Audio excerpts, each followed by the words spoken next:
हम सभी ने बीते दिनों में देश का सामर्थ्य और उसका संयम दोनों देखा है। मैं सबसे पहले भारत की पराक्रमी सेनाओं को, सशस्त्र बलों को, हमारी खुफिया एजेंसियों को, हमारे वैज्ञानिकों को, हर भारतवासी की तरफ से सैल्यूट करता हूं। हमारे वीर सैनिकों ने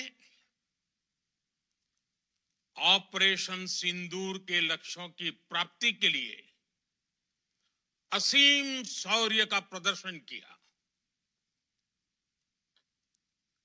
मैं उनकी वीरता को,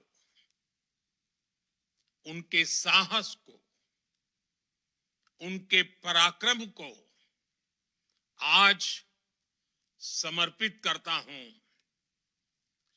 हमारे देश की हर माता को, देश की हर बहन को और देश की हर बेटी को ये पराक्रम समर्पित करता हूं। साथियों, 22 अप्रैल को पहलगाम में आतंकवादियों ने जो बर्बरता दिखाई थी, उसने देश और दुनिया को झकझोर दिया था। छुट्टियां मना रहे निर्दोष मासूम नागरिकों को धर्म पूछकर उनके परिवार के सामने, उनके बच्चों के सामने बेरहमी से मार डालना, यह आतंक का बहुत विभत्स चेहरा था, क्रूरता थी। ये देश के सद्भाव को तोड़ने की घिनौनी कोशिश भी थी। मेरे लिए व्यक्तिगत रूप से ये पीड़ा बहुत बड़ी थी। इस आतंकी हमले के बाद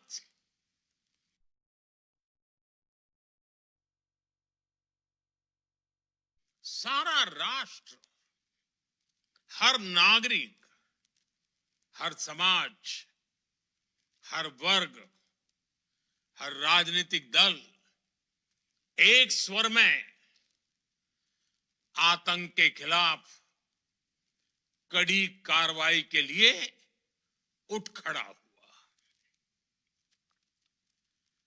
हमने आतंकवादियों को मिट्टी में मिलाने के लिए भारत की सेनाओं को पूरी छूट दे दी और आज हर आतंकी, आतंक का हर संगठन जान चुका है कि हमारी बहनों बेटियों के माथे से सिंदूर हटाने का अंजाम क्या होता है। साथियों, ऑपरेशन सिंदूर ये सिर्फ नाम नहीं है, ये देश के कोटि कोटि लोगों की भावनाओं का प्रतिबिंब है। ऑपरेशन सिंदूर न्याय की अखंड प्रतिज्ञा है।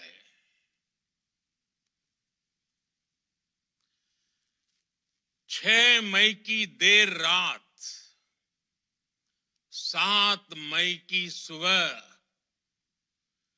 पूरी दुनिया ने इस प्रतिज्ञा को परिणाम में बदलते देखा है।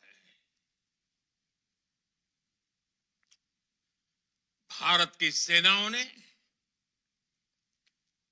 पाकिस्तान में आतंक के ठिकानों पर, उनके ट्रेनिंग सेंटर्स पर सटीक प्रहार किया। आतंकियों ने सपने में भी नहीं सोचा था कि भारत इतना बड़ा फैसला ले सकता है। लेकिन जब देश एकजुट होता है, नेशन फर्स्ट की भावना से भरा होता है, राष्ट्र सर्वोपरि होता है, तो फौलादी फैसले लिए जाते हैं, परिणाम लाकर दिखाए जाते हैं। जब पाकिस्तान में आतंक के अड्डों पर भारत की मिसाइलों ने हमला बोला, भारत के ड्रोन्स ने हमला बोला, तो आतंकी संगठनों की इमारतें नहीं, बल्कि उनका हौसला भी थर्रा गया। बहावलपुर और मुरिद के जैसे आतंकी ठिकाने एक प्रकार से ग्लोबल टेररिज्म की यूनिवर्सिटीज रही है। दुनिया में कहीं पर भी जो बड़े आतंकी हमले हुए हैं, चाहे 9/11 हो, चाहे लंदन ट्यूब बॉम्बिंग हो, या भारत में दशकों से जो बड़े बड़े आतंकी हमले हुए हैं, उन सब के तार कहीं ना कहीं आतंक के इन्हीं ठिकानों से जुड़ते रहे हैं। आतंकियों ने हमारी बहनों का सिंदूर उजाड़ा था, इसलिए भारत ने आतंक के ये हेडक्वार्टर्स उजाड़ दिए। भारत के इन हमलों में 100 से अधिक खूंखार आतंकवादियों को मौत के घाट उतारा गया है। आतंक के बहुत सारे आका बीते 2.5-3 दशकों से खुलेआम पाकिस्तान में घूम रहे थे, जो भारत के खिलाफ साजिशें करते थे। उन्हें भारत ने एक झटके में खत्म कर दिया। साथियों, भारत की इस कार्रवाई से पाकिस्तान घोर निराशा में गिर गया था, हताशा में गिर गया था, बौखला गया था। और इसी बौखलाहट में उसने एक और दुस्साहस किया। आतंक पर भारत की कार्रवाई का साथ देने के बजाय पाकिस्तान ने भारत पर ही हमला करना शुरू कर दिया। पाकिस्तान ने हमारे स्कूलों, कॉलेजों को, गुरुद्वारों को, मंदिरों को, सामान्य नागरिकों के घरों को निशाना बनाया। पाकिस्तान ने हमारे सैन्य ठिकानों को निशाना बनाया। लेकिन इसमें भी पाकिस्तान खुद बेनकाब हो गया। दुनिया ने देखा कि कैसे पाकिस्तान के ड्रोन्स, पाकिस्तान की मिसाइलें भारत के सामने तिनके की तरह बिखर गई। भारत के सशक्त एयर डिफेंस सिस्टम ने उन्हें आसमान में ही नष्ट कर दिया। पाकिस्तान की तैयारी सीमा पर वार की थी, लेकिन भारत ने पाकिस्तान के सीने पर वार कर दिया। भारत के ड्रोन्स, भारत की मिसाइलों ने सटीकता के साथ हमला किया। पाकिस्तानी वायुसेना के उन एयरबेस को नुकसान पहुंचाया, जिस पर पाकिस्तान को बहुत घमंड था। भारत ने पहले 3 दिनों में ही पाकिस्तान को इतना तबाह कर दिया जिसका उसे अंदाजा भी नहीं था। इसलिए भारत की आक्रामक कार्रवाई के बाद पाकिस्तान बचने के रास्ते खोजने लगा। पाकिस्तान दुनिया भर में तनाव कम करने के लिए गुहार लगा रहा था, और बुरी तरह पीटने के बाद इसी मजबूरी में 10 मई की दोपहर को पाकिस्तानी सेना ने हमारे डीजीएमओ को संपर्क किया। तब तक हम आतंकवाद के इंफ्रास्ट्रक्चर को बड़े पैमाने पर तबाह कर चुके थे। आतंकियों को मौत के घाट उतार दिया गया था। पाकिस्तान के सीने में बसाए गए आतंक के अड्डों को हमने खंडहर बना दिया था। इसलिए जब पाकिस्तान की तरफ से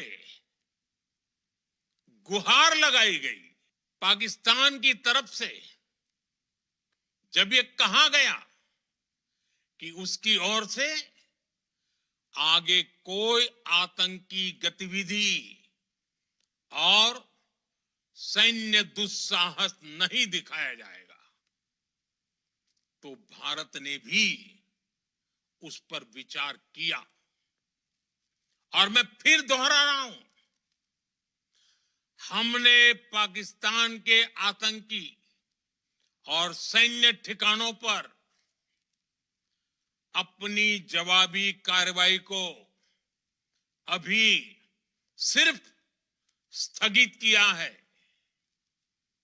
आने वाले दिनों में हम पाकिस्तान के हर कदम को इस कसौटी पर मापेंगे कि वो क्या रवैया अपनाता है।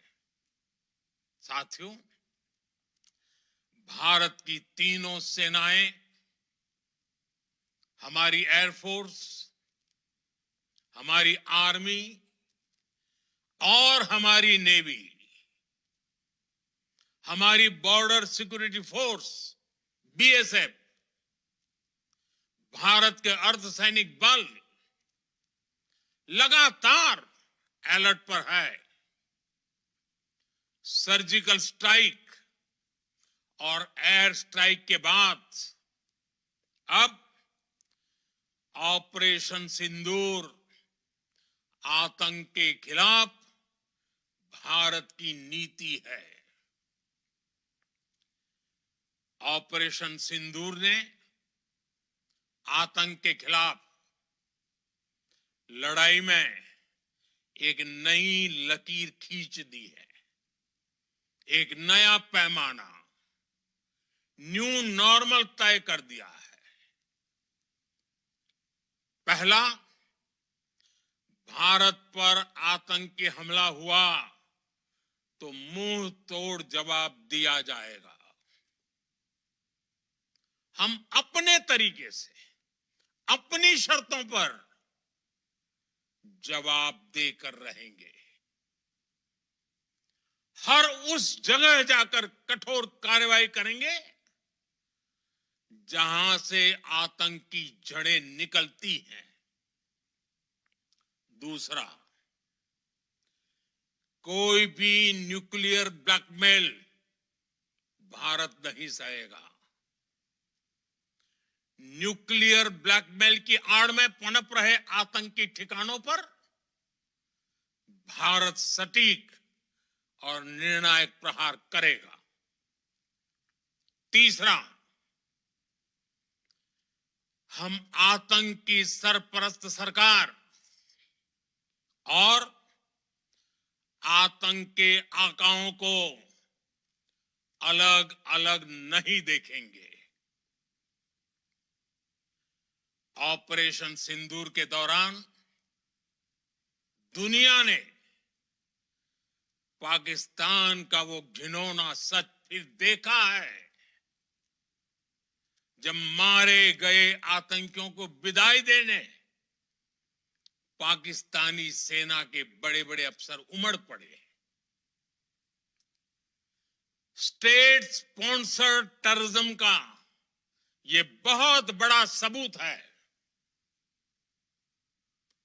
हम भारत और अपने नागरिकों को किसी भी खतरे से बचाने के लिए लगातार निर्णायक कदम उठाते रहेंगे। साथियों, युद्ध के मैदान पर हमने हर बार पाकिस्तान को धूल चटाई है और इस बार ऑपरेशन सिंदूर ने नया आयाम जोड़ा है। हमने रेगिस्तानों और पहाड़ों में अपनी क्षमता का शानदार प्रदर्शन किया और साथ ही न्यू एज वॉरफेयर में भी अपनी श्रेष्ठता सिद्ध की। इस ऑपरेशन के दौरान हमारे मेड इन इंडिया हथियारों की प्रामाणिकता सिद्ध हुई। आज दुनिया देख रही है 21वीं सदी के वॉरफेयर में made in India defence equipments, इसका समय आ चुका है। साथियों, हर प्रकार के आतंकवाद के खिलाफ हम सभी का एकजुट रहना, हमारी एकता हमारी सबसे बड़ी शक्ति है। निश्चित तौर पर ये युग युद्ध का नहीं है, लेकिन ये युग आतंकवाद का भी नहीं है। टेररिज्म के खिलाफ जीरो टॉलरेंस, ये एक बेहतर दुनिया की गारंटी है। साथियों, पाकिस्तानी फौज, पाकिस्तान की सरकार जिस तरह आतंकवाद को खाद पानी दे रहे हैं, वो एक दिन पाकिस्तान को ही समाप्त कर देगा। पाकिस्तान को अगर बचना है तो उसे अपने टेरर इंफ्रास्ट्रक्चर का सफाया करना ही होगा। इसके अलावा शांति का कोई रास्ता नहीं है। भारत का मत एकदम स्पष्ट है। टेरर और टॉप एक साथ नहीं हो सकते। टेरर और ट्रेड एक साथ नहीं चल सकते और पानी और खून भी एक साथ नहीं बह सकता। मैं आज विश्व समुदाय को भी कहूंगा, हमारी घोषित नीति रही है अगर पाकिस्तान से बात होगी तो टेररिज्म पर ही होगी। अगर पाकिस्तान से बात होगी तो पाक ऑक्युपाइड कश्मीर पीओके उस पर ही होगी। प्रिय देशवासियों, आज बुद्ध पूर्णिमा है। भगवान बुद्ध ने हमें शांति का रास्ता दिखाया है। शांति का मार्ग भी शक्ति से होकर जाता है। मानवता शांति और समृद्धि की तरफ बढ़े, हर भारतीय शांति से जी सके, विकसित भारत के सपने को पूरा कर सके, इसके लिए भारत का शक्तिशाली होना बहुत जरूरी है। और आवश्यकता पड़ने पर इस शक्ति का इस्तेमाल भी जरूरी है। और पिछले कुछ दिनों में भारत ने यही किया है। मैं एक बार फिर भारत की सेना और सशस्त्र बलों को सैल्यूट करता हूं। हम भारतवासी के हौसले, हर भारतवासी का एकजुटता का शपथ, संकल्प, मैं उसे नमन करता हूं। बहुत बहुत धन्यवाद। भारत माता की जय। भारत माता की जय। भारत माता की जय।